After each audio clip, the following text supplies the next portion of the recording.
Well, hi, everyone. I'm Réquel Lopes, and I'm the Executive Director of the World AIDS Museum and Educational Center. And on behalf of us at WHAM, the Wolfsonian Public Humanities Lab, and the Wolfsonian FIU, we welcome you to today's event, Art in the Service of Change, a conversation about AIDS activism with Sarah Schulman and Avram Finkelstein. In addition to our sponsors, we are grateful for the support of FIU's Center of Women's and Gender Studies, as well as the Albert Lepage Center of History in the Public Interest at Villanova University. And as a reminder, 15 members from today's audience will be randomly selected to receive a free copy of either Sarah Schulman's book, Let the Record Show, or Avram Finkelstein's book, After Silence. Hi, everyone. Thank you for joining us. My name is Julio Capó, and I'm a history professor and the deputy director at the Wolfsonian Public Humanities Lab at FIU. And I'm thrilled to be here with my friend and colleague, Réquel Lopes. Today's event, where we'll hear from two people whose work I have long admired, we all have, and have been at the forefront of AIDS activism for many years, is done in conjunction with a new digital exhibition I worked on with my friend and colleague, Shoshana Resnikoff. Let me tell you a little bit about it first. The WPHL partnered with the Wolfsonian FIU to create a freely accessible digital exhibition that uses the museum's one-of-a-kind collection of HIV/AIDS posters from around the world. It's posters from over 40 countries, a collection generously donated by Henry Hacker and family, titled Messages from a Pandemic, AIDS Graphic Communication. The exhibition features AIDS posters from Cuba, Vietnam, Uganda, Australia, Luxembourg, Venezuela, Tahiti, Trinidad and Tobago, Tanzania, the United Arab Emirates, and many, many others. And it tells us an important story about communication and design, one that resonates very deeply today as we face another pandemic that also utilizes posters to communicate ideas of safety, of caution, and of community. Today's program, Art in the Service of Change, highlights the critical role that art has played in AIDS activism, specifically now with the work of two figures in the transformative organization that fought against the violence, discrimination, and apathy that targeted those with HIV for so many others. Formed first in New York City in 1987 among the LGBTQ activists, the AIDS Coalition to Unleash Power, better known as ACT UP, is an activist group that combats violence and inequities targeting people living with HIV, among other social and political causes. And today we are honored to hear from artists, or to cite one of our authors today, propagandists, I love that, writers, thinkers, and activists, Sarah Schulman and Avram Finkelstein. Our introductions will barely scratch the surface, but we're gonna give it a whirl.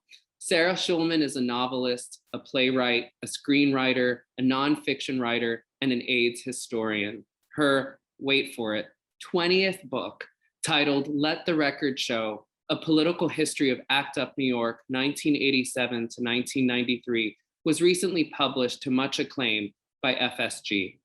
Avram Finkelstein is an artist and writer and a founding member of the Silence Equals Death and Grand Fury collectives.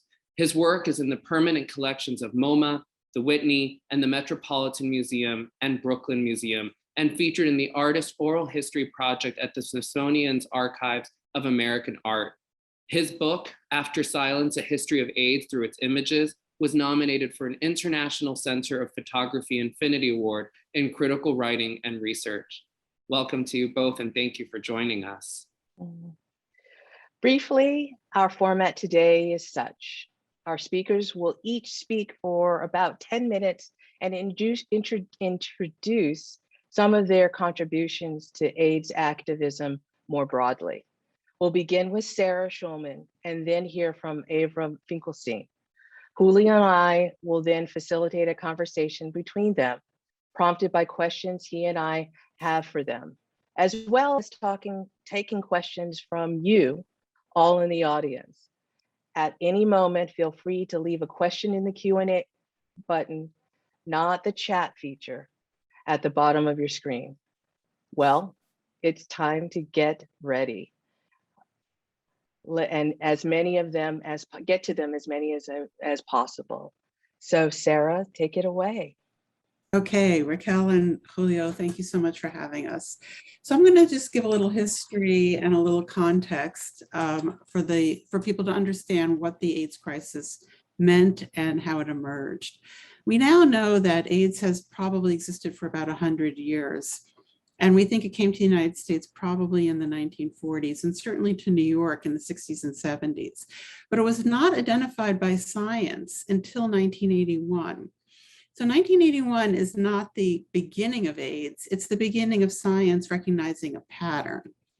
But just to give a historical context, in 1981, gay people and gay men were a profoundly oppressed minority in this country. Gay sex was illegal. In fact, sodomy laws were not overturned until 2003 by the Supreme Court. In New York City, there was no gay rights bill, so you could be kicked out of your apartment, denied a job, or you could be refused public accommodation in a restaurant or hotel. Familial homophobia was the cultural norm and virulent, and the danger of street violence from straight people was prevalent. It was called gay bashing, and it was like a form of entertainment, and there was no one to turn to for protection. The police were part of the problem. So when the AIDS crisis first emerged, it emerged into a community that had no protection at all. And it is remarkable that this community was able to identify itself, the community of people with AIDS and HIV. In the first 5 years after the virus was identified, 40,000 people died in this country. And at this point, we now think that about 600,000 people have died of AIDS. The government did absolutely nothing in those first 5 years. And pharmaceutical companies did pretty much nothing.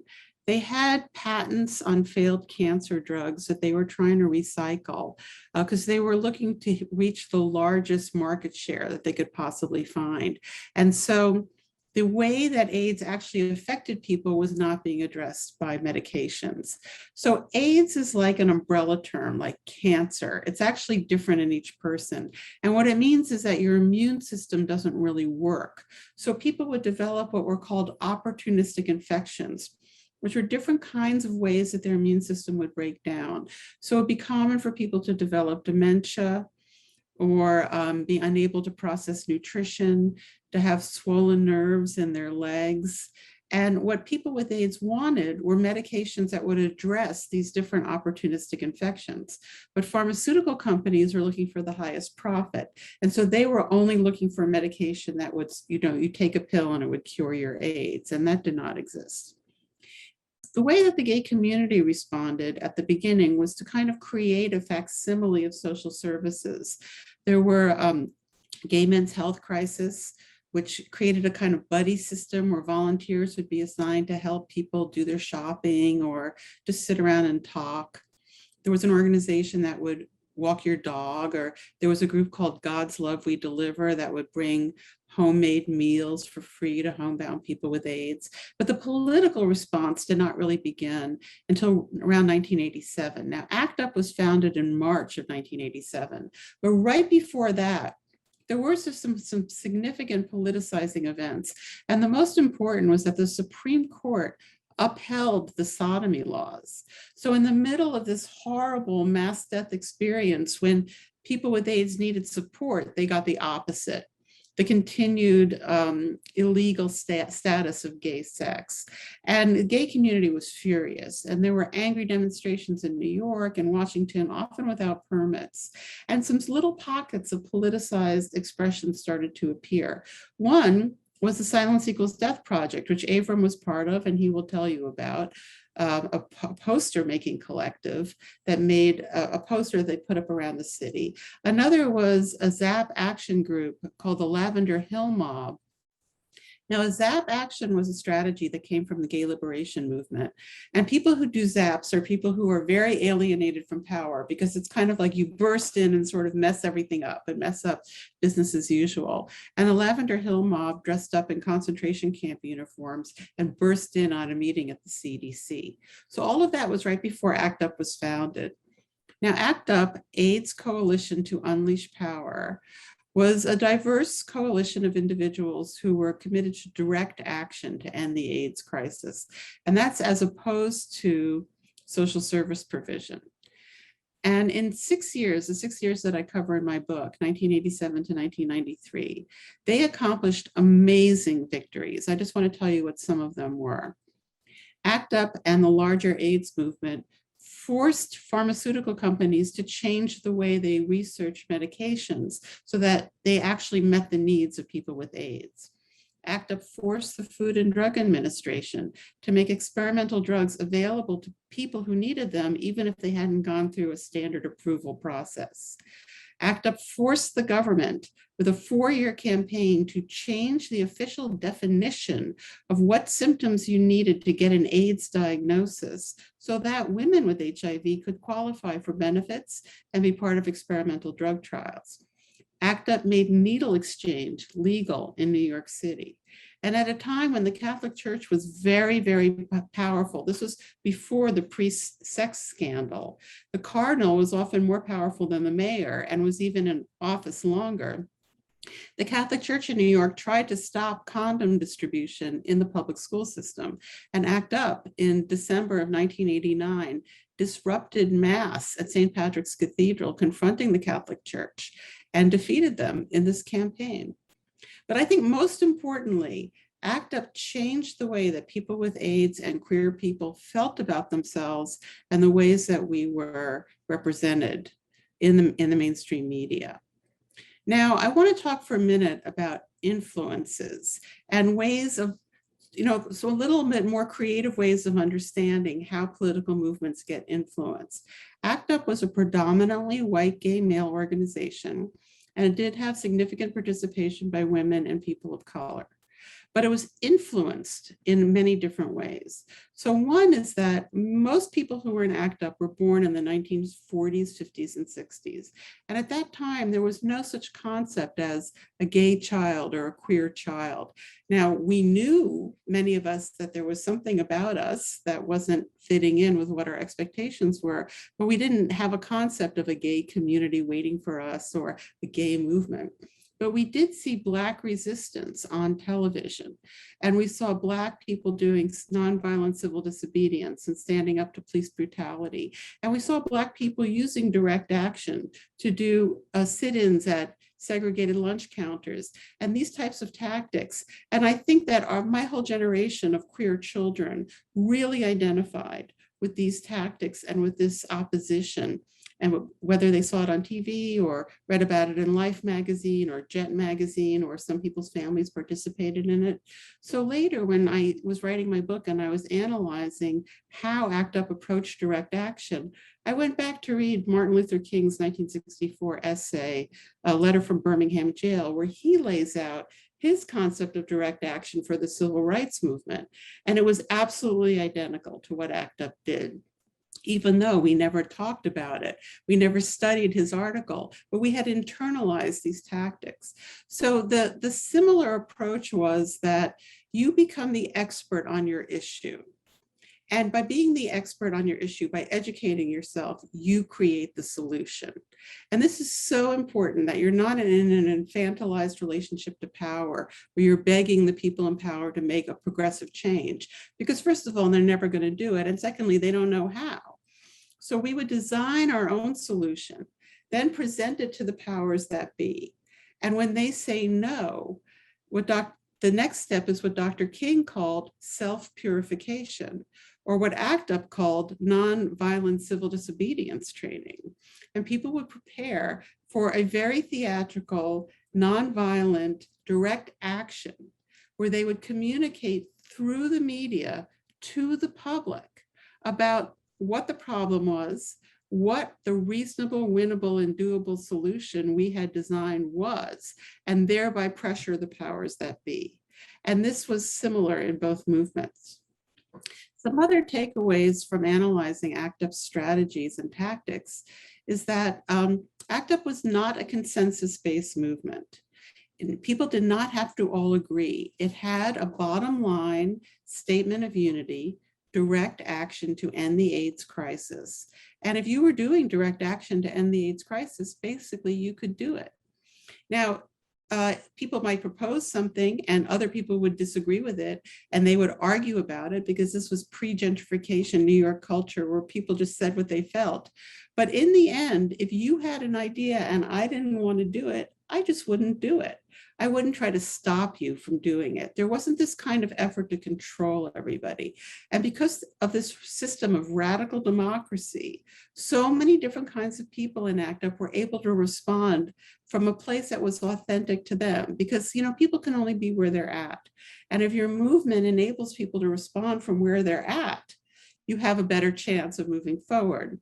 So ACT UP had all these different kinds of campaigns going on at the same time in all kinds of social milieu and using all kinds of aesthetics and different approaches. And it was this sort of simultaneity of action that allowed for this creation of a paradigm shift. And I think if we look historically at movements that try to force people into one common strategy or one kind of analysis, they all fail.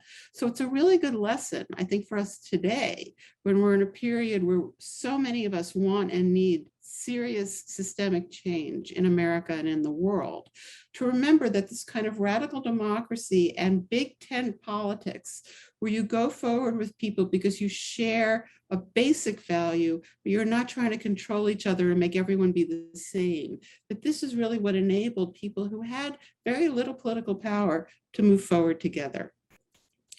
So that's my introduction to the organization. And now we'll hear from Avram.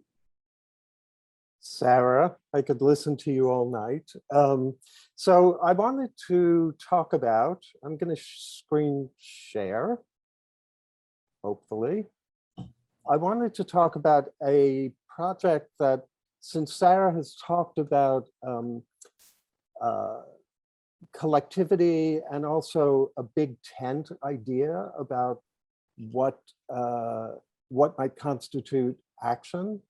Let me figure out how to play this while I'm talking. I wanted to talk about one particular work that exemplifies this and that I didn't cover in my book.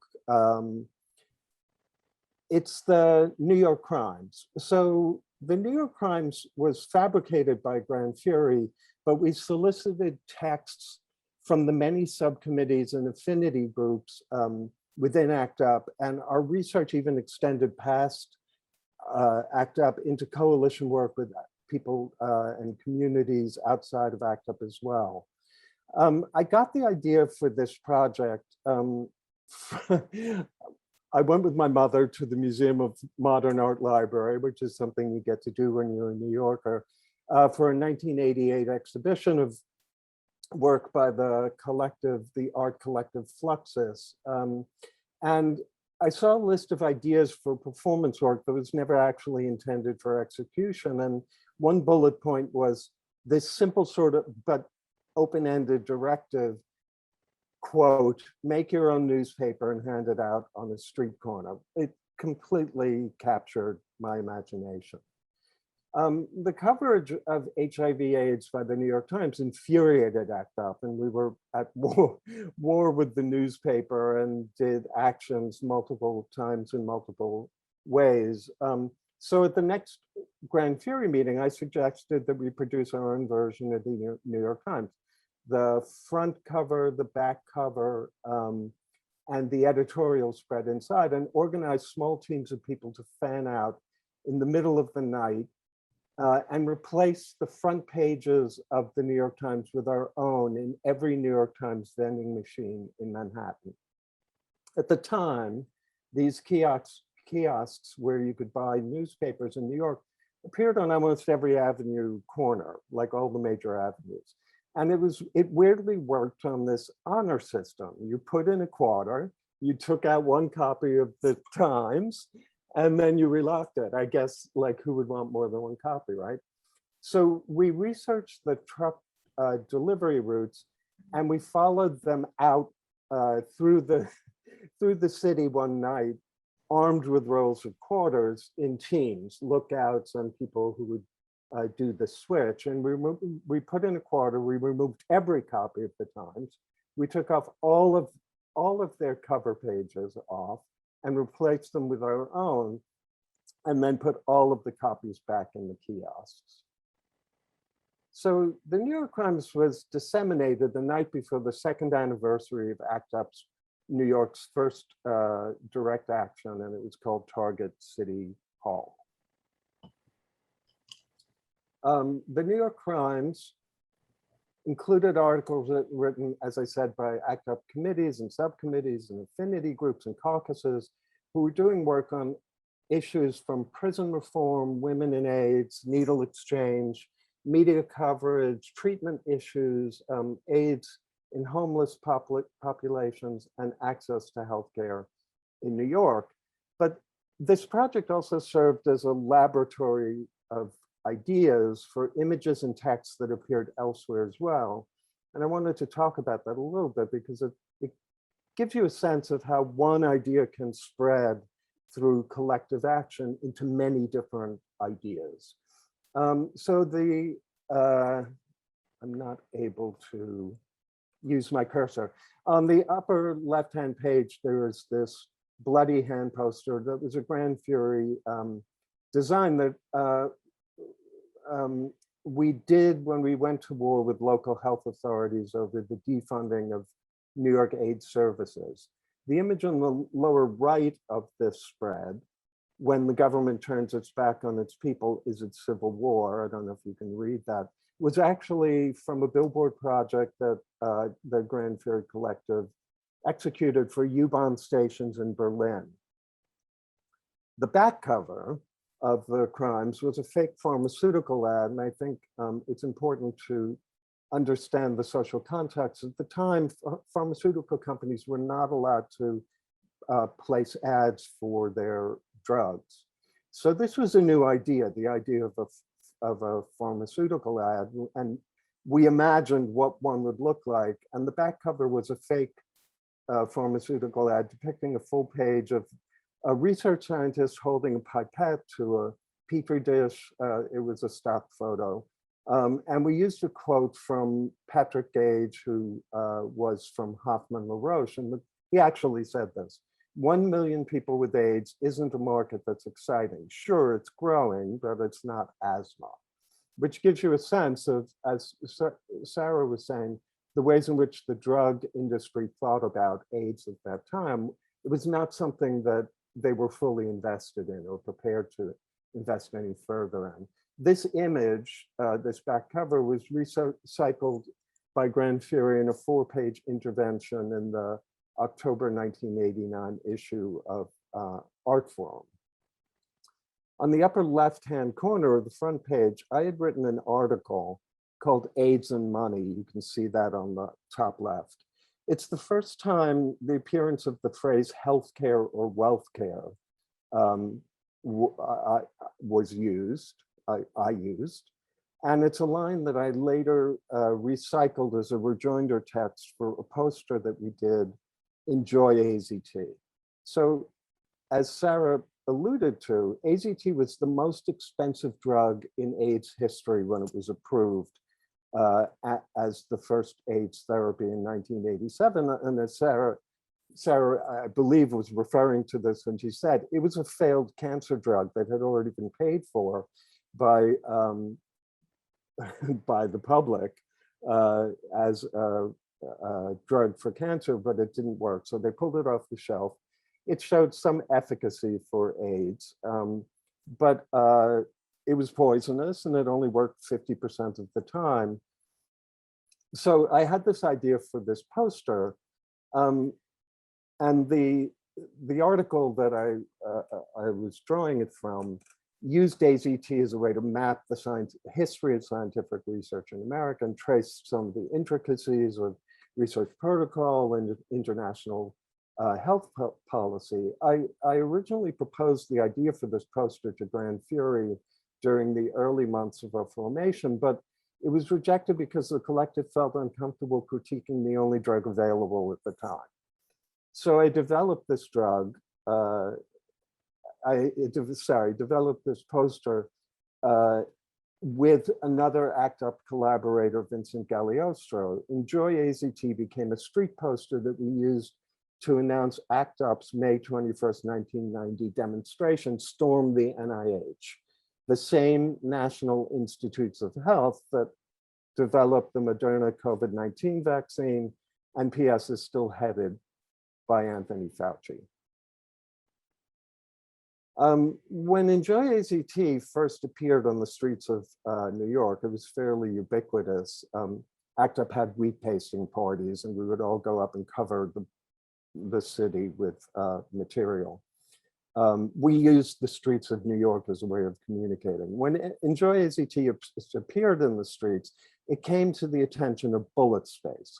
Bullet Space was an artist squat in the East Village doing work around gentrification and homelessness in New York's Lower East Side. And they were actually instrumental in the Tompkins Square Park riots. They approached us and asked us to reproduce the poster. You can see it in the mix of posters we pasted on the wall on the right-hand side, second from the top row. They asked if they could reproduce the poster as a silkscreen print to raise money for anti-gentrification work. And they also repasted it around the streets in Lower Manhattan. The silkscreen version of this poster that was repasted was bound into an artist book, and that was the fundraiser. Between these wood covers, it was called Your House is Mine, and it contained 29 posters. You can see it here on the walls of the Whitney on the left-hand side. That's the silkscreen version from the artist portfolio. It contained 29 posters by local artists, including David Warnerovich, Martin Wong, Seth Chabikman, and Missing Foundation, the anarchist collective that was also involved in the Tompkins Square Park riot. So this book is included in the permanent collections of the Metropolitan Museum, MoMA, the V&A, the Whitney Museum, the Brooklyn Museum, the Gutenberg Museum. The New York Times, I'm telling you this because it sort of traces the way in which something that appears in the street during an activist moment can be embraced by multiple communities and have multiple uses. And as long as you think agilely and flexibly about this work, and in my case, I've always considered this work to be in the public domain, and so did Grand Fury and the Silence Equals Death collective before them, we always agreed to things like the use of it by a anti-gentrification group. So the New York Times also led to another coalition interaction. While New York Times, while Grand Fury was working on to assemble the text for New York Times, I happened to meet a member of CISPAS. CISPAS was the committee in solidarity with the people of El Salvador. They were an American activist group that was opposed to United States funding in support of Salvador and the Salvadoran military during the war in Nicaragua. Grand Fury was aware that CISPAS had produced a similar one-page broadsheet that looked like the New York Times, and they'd actually been taken to court by the Times. And in my conversation with the member of CISPAS, I was surprised to learn that not only was the New York Times font for the logo, the masthead font, copyrighted, but every single font in the New York Times was copyrighted as well.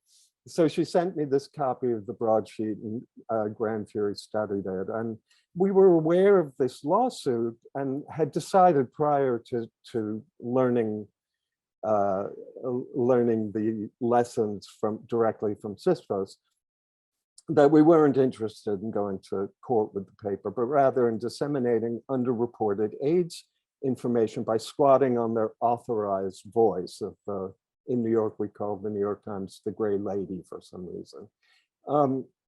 We were thinking of it as a stealth fact sheet for the ACT UP demonstration that would occur later that day accessible to people who wouldn't be anywhere near the actual demonstration. We did, however, make sure we didn't use any fonts that that were copyrighted, and we made sure it was very clear that we were a parody.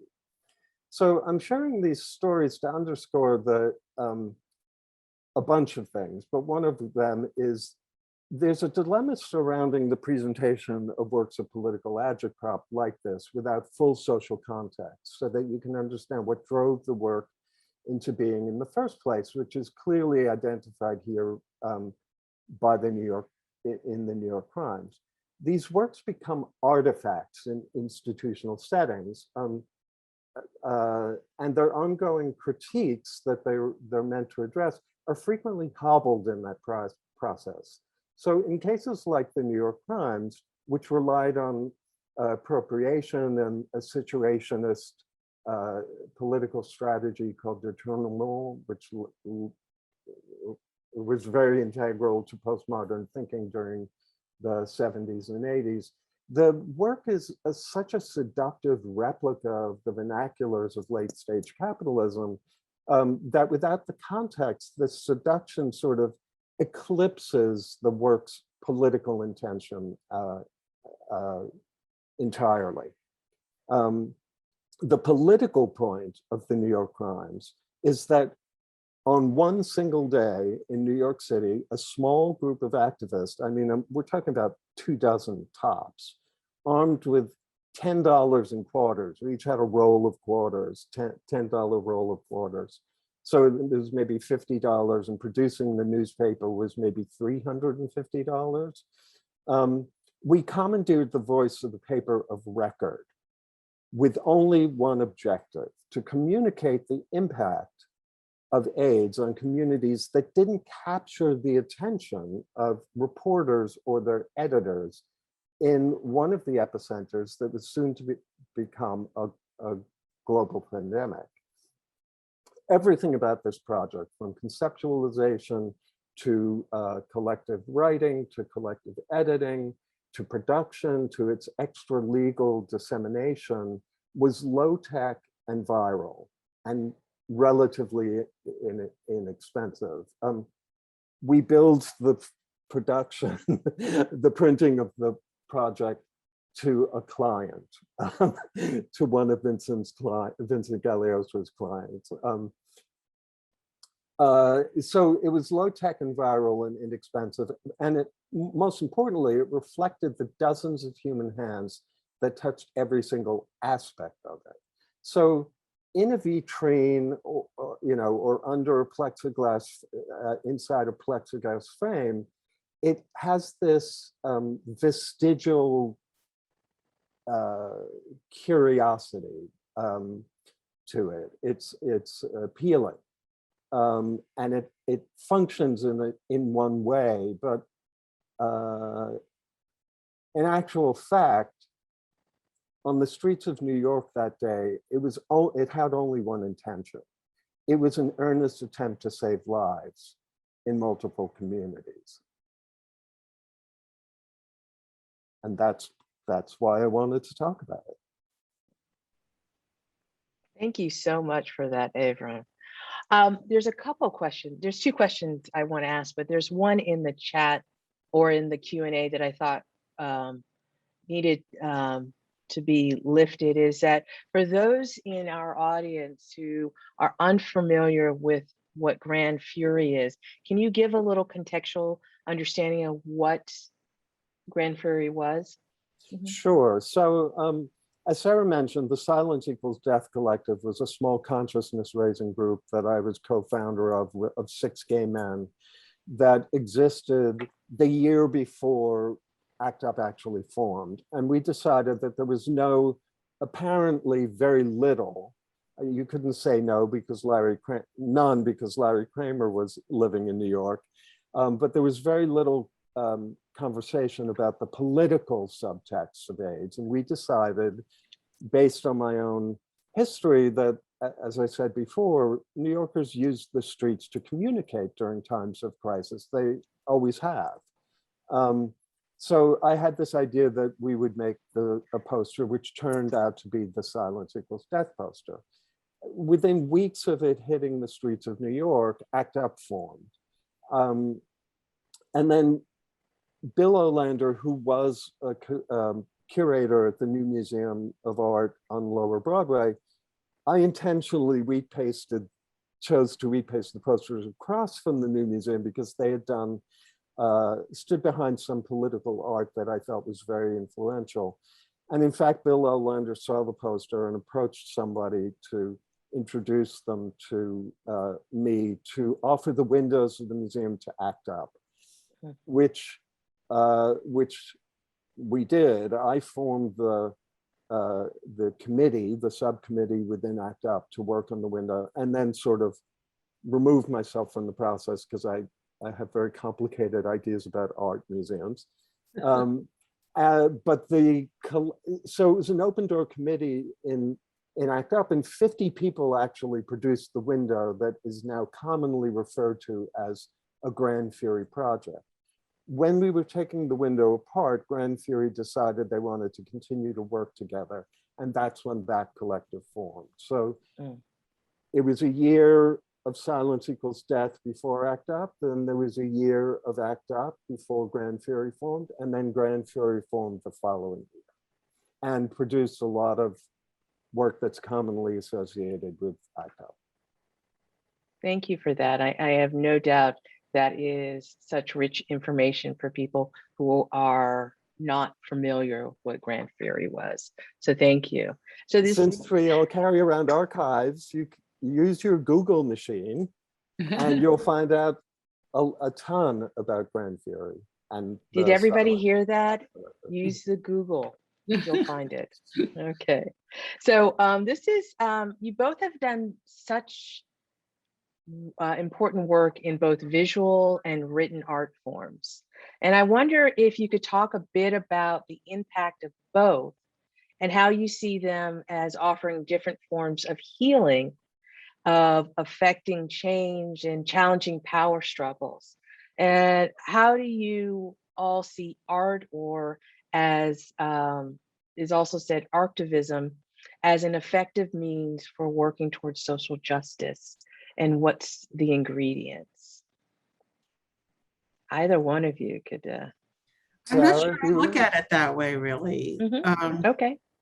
You know, I think that the takeaway is that when you're in a situation where you really need profound change, you have to be effective. And movements don't commit to being effective. And what's interesting about ACT UP is it was a movement that was defined by the needs of people with AIDS. There were no treatments for AIDS. People were racing against the clock and they needed certain things. And they learned how to get those things. And so some of the ways that they were effective were that they were not theoretical. There was no theoretical debate in ACT UP. Theory emerged from action. So you would commit to an action, and then you had to make decisions about how to do it. And those decisions would reveal your values. And there was not a lot of control. So for example, I remember someone in the front of the room would say, we need a letter sent to this commissioner, and somebody would say, I'll do it. And then no one would like read that letter or correct every comma, or it was just, you know, people were allowed to do what they needed to do because people needed change. So I think, you know, it's the commitment to being effective, and it's a deep commitment, because, you know, ACT UP used to say no more business as usual.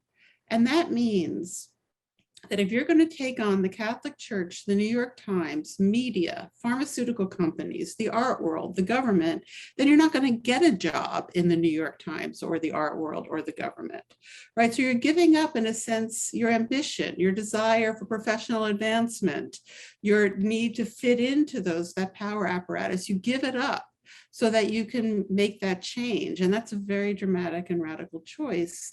But people who are desperate make that choice. So that's, you know, that's more how I look at it, that it's you have to do the work to be effective, and it's a conscious awareness if you really want change. Yeah, I think I would be aligned with Sarah on a couple of things, but wanted to point out a few more things. I mean, people were, as with COVID-19, we're have a new generation experiencing this. People were dying in the hospital corridors. When your life is at stake and the life of everyone that you love or know, things change radically. Your perspective on the world changes radically. The risks that you're willing to take change radically. And I think politicization is actually a process of taking the next step, of political step for yourself. So ACT UP was a coalition, as Sarah has pointed to in a couple of different ways, of people who were at different political stages taking different political risks, and frequently on behalf of one another. And another way in which I agree with Sarah is that, so if you take the Silence Equals Death poster, which you can Google if you don't know what it is, it was considered to be to give voice to a whole generation of activists. Well, I see it completely the opposite. I feel like if ACT UP hadn't happened to form, it didn't come along. It was a gestation period in New York that was 6 years long of trauma for individuals all over the city. If ACT UP hadn't happened while the posters were in the street, the posters could have come and gone and you would have never heard of the Silence Equals Death poster. Apologies to those of you listening who still haven't heard of the Silence Equals Death poster. So in fact, it was the group of activists responding to the call of that poster that made the poster what it is, which I think is very much what Sarah is trying to say. I think it's super interesting, Sarah, that you didn't talk about the written or spoken word, because, all right, so one of the catalysts for ACT UP was Larry Kramer, who wrote a play. Well, I didn't know who Larry Kramer was. I didn't go to see that play. I didn't know any theater queens. I was an East Village dude. All of my friends were in bands and doing drugs and went nowhere near Broadway. So I think that you can't overlook the importance that theater and writing had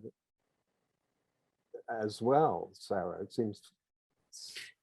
Well, I mean, just bringing it to the moment that we're in right now, right? We're in a very crazy moment right now, and perfection is impossible and safety is impossible. And if we need perfection and safety in order to move forward, we're going to lose. So I want to go back to an idea that ACT UP believed in, which is harm reduction. You can't solve everything, but if you can act and live in a way that tries to reduce harm and accept the complexities and nuances of that, you have a chance of going forward. I have 1,000 questions. I'm sure everyone has 1,000. I am sitting here going, oh my God, that is rich right there. I'm like, we could go so many places right there. Yeah. I think if my first initial thought thinking about, I'm kind of thinking about what you call AIDS 2.0 in this moment, and then kind of putting it a little bit in conversation with Sarah's gentrification of the mind. That is so, I'm kind of thinking about this moment among so many things in gentrification of the mind, which I'm now putting in conversation with Let the Record Show. You tell us about multiple forms of loss, something you partially attribute to AIDS, a loss of a generation of artists, a loss of creativity, a loss of space and community, and so much more. But I wonder then, is thinking about what steps we can take, if you think we can, right, to revive or resurrect or at least mitigate some of this loss. Can the gentrification of the mind be undone? I'm curious where gentrification, so gentrification of the mind is the concept that gentrifying cities changes the way people think. Right. Because when cities are mixed, then the people who live in that mix know that other people are different than them. Mm-hmm. And this knowledge of difference produces ideas for the world. But when you homogenize a city, you homogenize that process. And so cities cease to be places that produce ideas. Gentrification is about political will. Gentrification could be ended tomorrow. If New York City had 500,000 affordable housing units, if there was commercial rent control, if rent control was expanded, if landlords were fined for vacancy, if people had to pay fines when they buy to flip rather than to live, it would be the end of gentrification, and cities could become places of cultural renaissance again. Yeah. So this is about political will, and these demands are reasonable, winnable, and doable. They are material. They are substantive and concrete. I'm not saying socialist revolution for all. I'm saying commercial rent control. Right. You know, so I think that one of the lessons of the movements that have been successful is to have concrete demands that are actually winnable. And that's one of the things that's really interesting right now for me is that there are so many radical young people of color in the government. These people in my time would have been the leaders of very extremely marginal leftist movements. And now they're in the US government, and they're bringing very interesting legislation. If you watch what Cori Bush just did with the eviction bill and all of this kind of stuff, and they've got infrastructure bills, and they've got social network bills, and they have Green New Deal bills, and these are very concrete material things. So partnering between community and these progressive people in government is an option that we haven't had before. And it doesn't mean capitulating to them. Right. You know, but it's an option that didn't exist in the past. Yeah, and I think I agree with, I second everything that Sarah said, but I come at it from a slightly through the back door, let's say. So I'm a lefty Jewish queer, right? Like my people have been chased all over the globe for centuries, and I sleep with one eye open. I always have. I was just raised that way. But I think that the New York crimes is an example of what I'm about to say. I've always believed that you speak to the beast in its own language. And that is very much the strategy behind using every single aspect, the terrors of late stage capitalism as tools. And I think that the combination of coalition work that is truly coalition work, as Sarah was pointing out, that isn't about saying to someone else, no, we shouldn't be doing that. It's more like, you do that, I'll do this. And I think that using every arrow in our quiver is very much my orientation. So I've done projects for Get Out the Vote projects. I've done projects for free vaccine, COVID vaccine worldwide. There isn't anything I won't do to change the system and chew away at it from the margins. And I think that one of the things that as marginalized people, we have the ability to do is to see the world from the margins. And that's very much an important part of activism, is being able to see the world as it is and figure out what you're going to do to chew away at the corner that's closest to you. I think that it's to me, perceptions are really important, and it all depends on who is in the body of the perception. Mm-hmm. And so I look at the protests and rallies today, and it's really not uncommon to see a version of silence equals death. In some Black Lives Matter rallies, yes, for instance, you'll see white silence equals death. Mm-hmm. And there's something so very powerful about silence equals death. The phrase commands attention, and it holds people accountable. And it asks us to think not just as individuals, but as a collective. What do you two see as its impact in a classist, racist, political environment that we live in today? Sorry, Sarah, I'm going to jump in here because I have something to say about this. Silence equals violence is another thing that occurred in the Black Lives Matter demonstration. So the collective, was aware that this was, the equal sign has become a sort of a vernacular of resistance since silence equals death. And we were aware that this was sort of entering the vernacular, and we thought, well, should we be making a fundraising poster for Black Lives Matter? And we thought, you know what, no, the point of these demonstrations, if you look at them, is every single sign is written in magic marker on the back of a box top. It's not about, this is not a moment for slick, produced, generated artifacts. So this is a moment for individual agency. And the other thing I'll say is that Audrey Lord wrote extensively about silence and was part of our thinking about it. So let's not forget that the, as Sarah pointed out originally, this sort of genetic cellular memory of resistance to the lie of the American mind, which is essentially based in race and class, is a centuries-old part of America. And we've been fighting that fight. I don't feel deflated by the fact that we're fighting that fight to this day. I feel like we're finally figuring out perhaps how to fight that fight.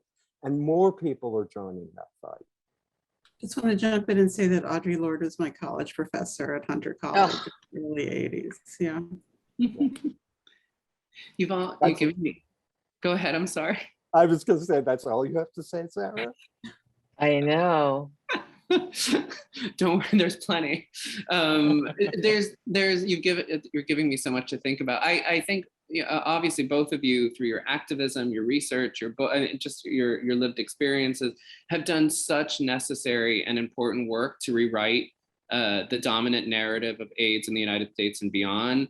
I'm kind of thinking like zooming out a little bit here, and I wonder if you can just chat a little bit about what are some of the most dangerous myths, misinformation, misunderstandings about AIDS that still persist today, that as you were doing these works, that felt still very present. Well, there's myths about AIDS, and then there's myths about AIDS activism. So I think the biggest myth about AIDS, is that people who are positive and who are on the standard of care are virally suppressed, and therefore they are biologically incapable of infecting anybody. And I don't think people realize that. Right. So actually you're safer if you don't want to be infected, having sex with somebody who's positive and virally suppressed than you are with a person who doesn't know their status. And I feel like that is one of the biggest gaps in information. In terms of AIDS activism, the biggest false myth that is the most destructive is that this work was done by 5 people. Right. In my book, I name 140 people, many of whom have never been given credit before, and I only name about 1/3 of the people who were in the movement. In America, change is made by coalitions. We have this national myth of like the John Wayne, white male individual hero who comes in and saves the day, but he never did. He always was the problem. And that not only is it not accurate, it's impossible. So, it's communities that make change. And I would add to that what people don't realize when they're looking at the elevator pitch in the film world, and elevator pitches, you have 10 minutes in the elevator with a studio. I had to tell them your story. The elevator pitch of AIDS activism totally ignores the fact that it was based on the feminist health movement. And if you want to know anything about the NIH, the CDC, COVID-19, research of drugs in America, read Our Bodies, Ourselves. It's in the bookshelf, but I don't want to show you my ass, so I'm not going to get up and get it. The ACT UP was founded, everything about the critiques of the the pharmaceutical industrial complex came out of the feminist movement. Study it. I have to piggyback and say both of you have brought up some really important foundational information that really people need to understand, is that it truly, HIV/AIDS activism wasn't done by 5 men. It was done by coalition and community. And I think that that's one of the central things here at the museum that we really focus on, is that, yes, we have the umbrella, but there are a million people underneath that umbrella who did work that is vitally important and needs to have a voice. And I think that's really important. And secondly, that women and feminism and lesbianism were foundational and important in the struggle. And some ways, sometimes they are, much like everybody that was involved, thrown to the side. And I think that the more we talk about the history of HIV/AIDS or activism, that the totality of the story is now most important and pertinent to be uplifted if we're really going to really seriously talk about HIV and AIDS. I think What would you I'll think? also, sorry to interrupt, you left out women of color. Well, yes, yeah. But I just wanted to add that Occupy Wall Street, yes, it was a large coalition movement, but the people behind getting everyone to go to Zuccotti Park were lesbians of color in Philadelphia, dykes in Philadelphia. It's like getting everyone to Zuccotti Park was a project that came out of the souls and the hearts and the commitment of women and women of color. And I think that subtext exists in every part of American resistance movements. Absolutely. We Absolutely. forget that, but I don't think we should. Mm-hmm. I think that part of the conversation is that all of us have a story in the fabric of the story, whatever story that is. And until we own that everybody had a part to it, we keep compartmentalizing who's important in the story that must be told and leaving out all of the chapters that created the book. Yeah. And I like things like this, that we get to talk openly about topics that people don't want to really delve into. And I think that the activism part then and now is so important in how we strive to do better and to be more effective in the way in which we do it. Because I truly believe if we're not effective, you're right, we're not going to go anywhere. And we're disenfranchised to a point that we can't even get a common ground to be able to focus on one thing to move us forward. And that is a disservice to us and to all that we're trying to do. I think another thing that is a phenomenology of HIV/AIDS is that it's gigantic and very overwhelming, but there's also this generation gap. Like people who are young today feel as though they, in a way, have no right to the story because they didn't live it. Well, that's not really true. It's your story as much as it is anyone else's, in the same way that I wasn't in the camps, but the history of the concentration camps is inside every cell in my body. It is my story. And I think it's important to not be shy. And moreover, we're at this sort of very particular moment in history where people like Sarah and myself, who were there to witness it, are actually here at the same time as younger people are encountering this material and asking probative, interesting, and challenging questions. It's a miraculous thing. And I think that younger people should not feel like this is not their story. It is. It's everyone's story.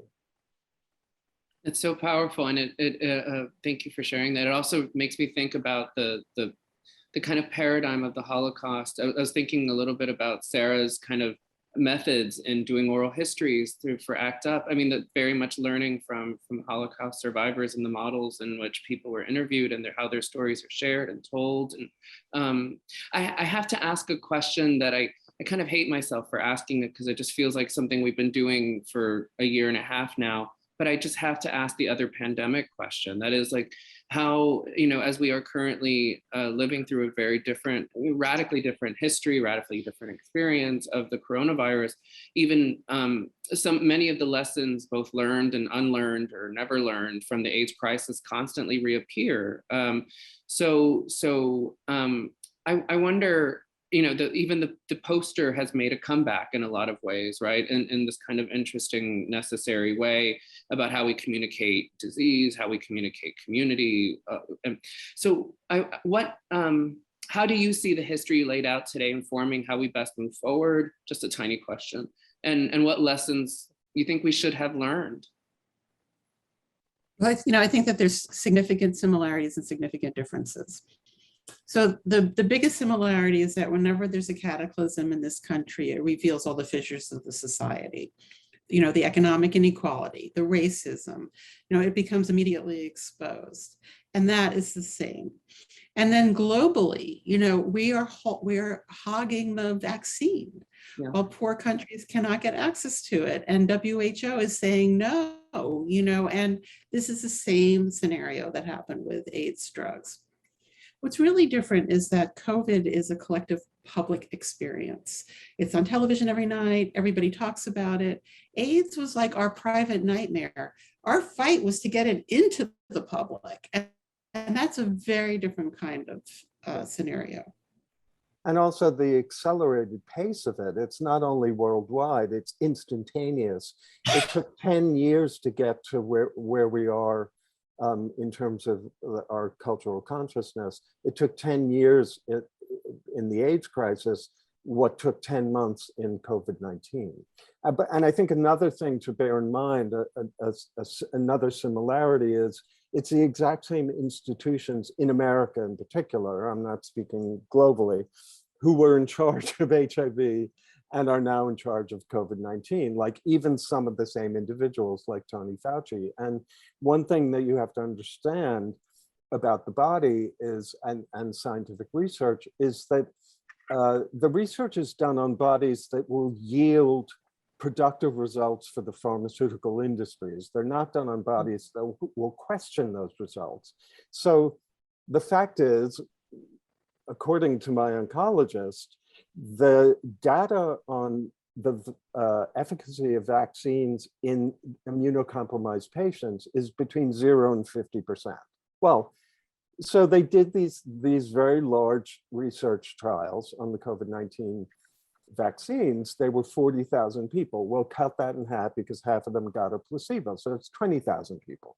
So those 20,000 people were followed. How many of those people were immunosuppressed? How many of those people had specifics that relate to the millions of individual health questions that exist in a population of hundreds of millions of people? So I think it's really important to, I'm not saying that you shouldn't take the vaccine. I'm saying that it's important to understand the way in which scientific research is done and the way the drugs are developed in America in order to understand the entire picture of what's happening in the world. That's a great conversation for an entire panel discussion, because I think that there is a lot of nuggets in exactly what you said that, doesn't say don't take the vaccine, but to understand the history behind it and why there are some that don't respond and the information that needs. That goes with the HIV medicines that are out there that haven't been successfully tested on cisgender women in a way that is necessary to say whether it's going to work effectively for them. As you said, whose body? Whose body is it? Exactly.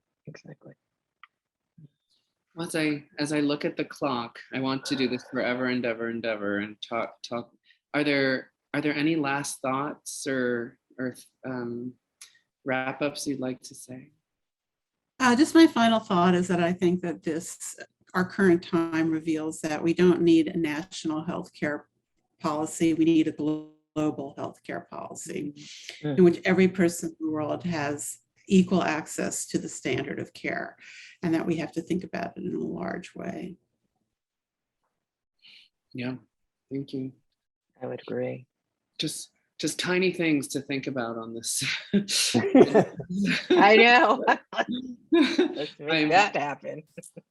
I know we're all so incredibly grateful for your time, your sharing your insights, your knowledge, and your expertise with us. We are, and to everyone in the audience, thank you for joining us, and thank you for, thank you for being a part of this community with us. Check out for those of you who are going to get free copies of the book, you're in for a treat. These are such important and necessary reads. Thank you so much again, and have a good night. Thank you, everybody. Thank you for inviting everyone. us. Bye-bye.